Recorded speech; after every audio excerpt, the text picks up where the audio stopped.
Howdy, y'all. My name's Kyle Cones, and today I'll be showing you the squid. So, squid is actually kind of a moniker for a wide variety of species that fit this specific category. There's several hundred species that are actually technically known as squid. But the squid's scientific name is technically the Decapodiformes, and this is because they have 8 arms and two tentacles, which I didn't add the tentacles in here, but it's implied. I'm not a very good artist, and I couldn't fit it in. But moving on. So squids primarily live in pretty much every marine environment possible, just due to their usefulness on the food chain. They're pretty much they're pretty much everywhere in the ocean, in every ocean. You'll find them in pretty much every area of the world that includes an ocean. Although an interesting fact is that we can't really breed them on land. We just haven't figured out the means to, which means that any one used in research or in culinary is caught in the wild.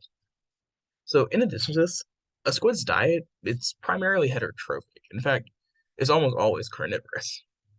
They feed on fish and small crustaceans for the most part, but in a pinch, they'll even eat their own species. This is known to happen when they, for example, get caught in a net. And this is obviously something that's kind of repulsive to us, but to them, it's their own survival is paramount, and they're gonna do that by whatever means necessary.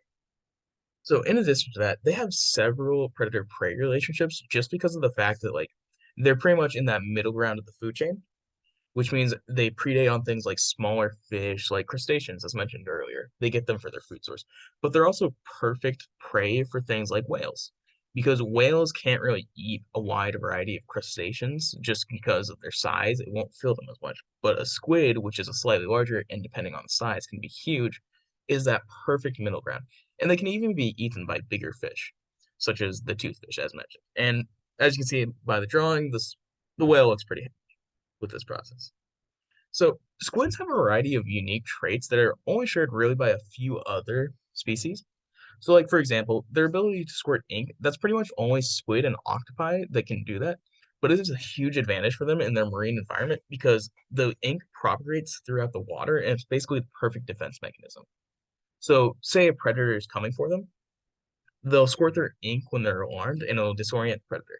Or it can even work in their prey because it can disorient prey.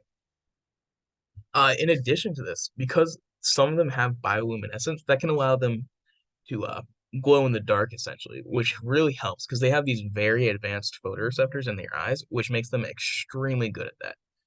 And in addition to this, they have some of them have the ability to change color, which that's very good in a camouflage setting and can just allow for easy survival.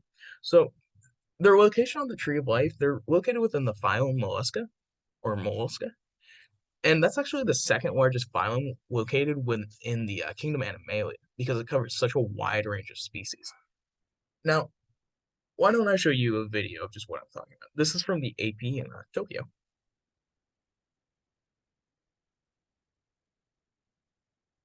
Yeah, this one's pretty large for its size. Yeah, you can see the way you can see all of its arms actually right there, and there's a really good example of its eyes. You can really see how just detailed they are. So I'm gonna move on now because this is a 2 minute video. Now, squids are important for a variety of reasons. They're important in their ecosystems because, as I said before, they're this perfect middle ground creature.